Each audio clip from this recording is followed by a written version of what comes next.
Hey Mastodons fans, John Nolan here and joined by Pelegrin Vargas from the men's volleyball team. And Pele, I know this isn't such a simple question these days, but how are you?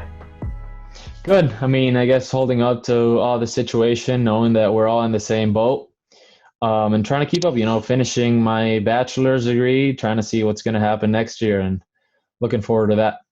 Yeah, and we'll talk a bit more about that later on. But recently, you were named an All-American honorable mention for the third time in your career. Congrats on that. And what does that kind of recognition mean to you? Thank you. It's good to get recognized like that, and obviously I wish we would have had a better season as a team, and maybe that could have resulted in other awards, not only for me, but for other guys. But yeah, it's a great honor to represent my team, my family, my country. It's always an honor to put them up there and obviously kind of represent them the way they should be. And now you're only the third Mastodon in men's volleyball history to receive that kind of an accolade, that level of recognition three times. What's it like for you to be in a rare air there? For me, it's really weird to think. To compare my collegiate career to Hector and Loy, which have been all-time greats in every level they played at.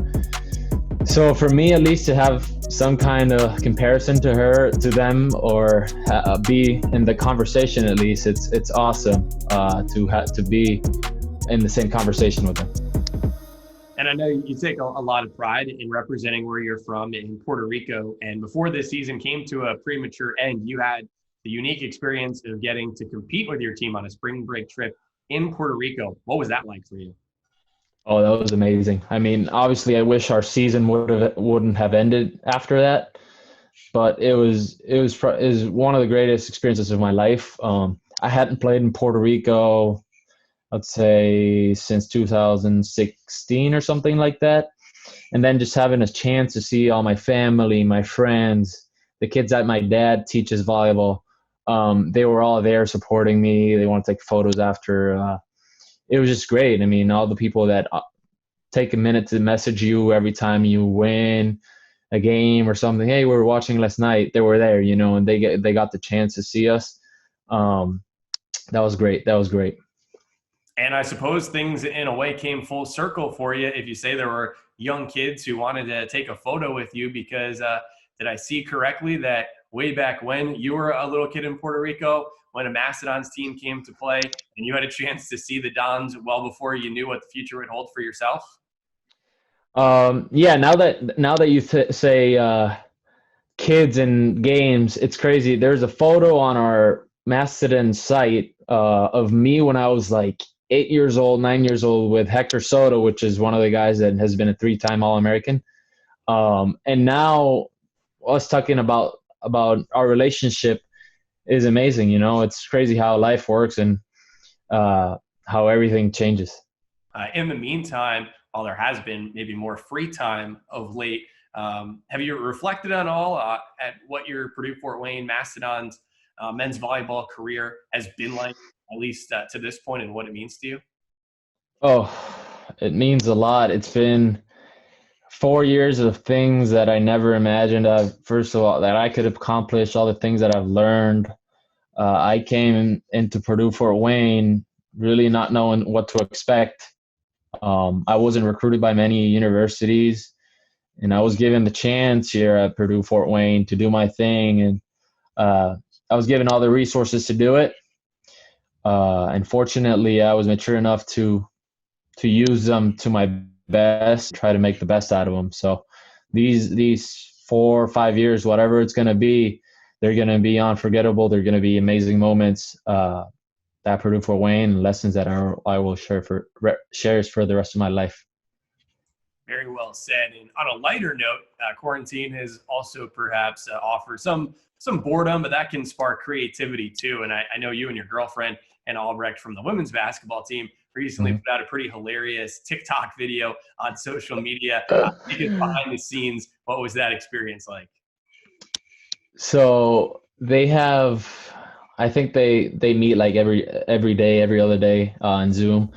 So they have like daily tasks they have to do, and that day it was a TikTok video.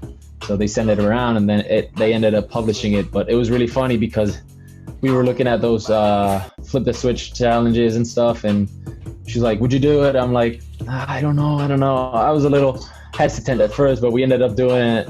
Had a lot of fun. A lot of people messaged me. It was really funny, and it's funny you bring it up now. Any other TikToks in store that you can tell us about? Not any planned at the moment. She's done a couple more for her team, but I haven't been in any of them.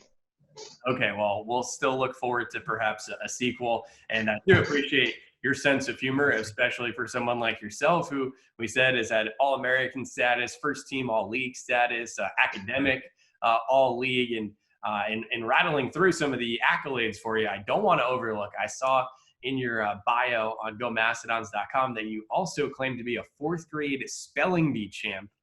We're not going to put you on the spot here and ask you how to spell anything like hydroxy.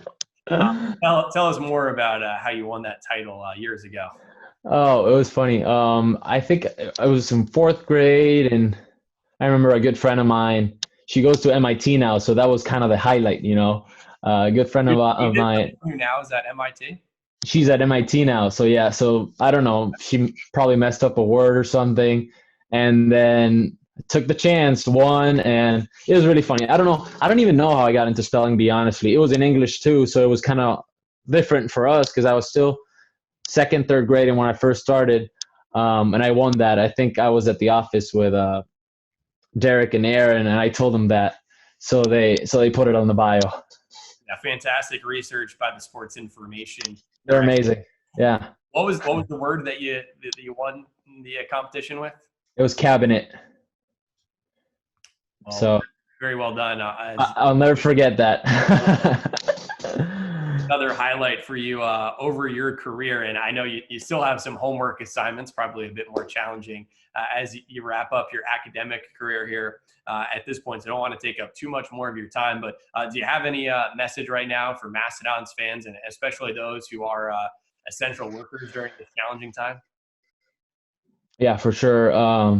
All the people that work for us, all the people that work for the health industry, thank you because you guys make all of our dreams possible, and sometimes you guys get overlooked, you know, and I don't want that to happen, especially with all this thing going on. Hopefully it ends soon. We take care of each other. We stay safe. I hope the casualties are less every day and there's less people infected. So thank you to all those health workers and people that work at our games and everyone that makes it possible for student athletes to fulfill their dreams. Great message. Very well said. And thank you again here for sharing your time and for all that you've contributed to Mastodon's athletics here over the years, and hopefully for one more year too. We'll see. Thank you, John. All right, there was Pelegrin Vargas from the men's volleyball team. This is John Nolan saying thanks for watching, and go Dons.